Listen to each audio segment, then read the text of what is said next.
Donc en fait, il y a trois groupes de personnes qui vont se retrouver en enfer.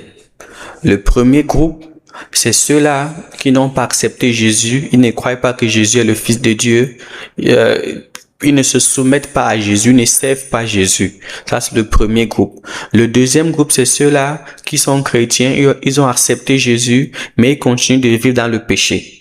Bien que sachant que le péché va les amener en enfer, ils n'arrêtent pas de pécher. Ça, c'est le deuxième groupe. Le troisième groupe, c'est ceux-là qui sont chrétiens, ils ont accepté Jésus, mais ils ne croient pas que le péché va les amener en enfer.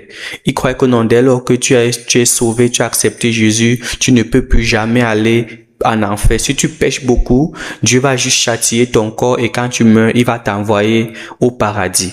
Donc, et c'est le groupe le plus dangereux. Vraiment, une grosse déception. Parce que le péché amène en enfer. C'est le péché. Si tu es chrétien, si tu es croyant, même si tu es non croyant, même si tu dis tu crois en Jésus et que tu vis dans le péché, tu vas te retrouver en enfer. Donc c'est ça, les trois groupes de personnes qui vont se retrouver en enfer. Donc on doit vivre une vie de sainteté, on doit vivre une vie de sanctification. Si tu dis que tu es chrétien, ça se manifeste par tes œuvres. Tu dois vivre comme Jésus. La Bible dit, Jésus a vécu sans péché, sans jamais pécher.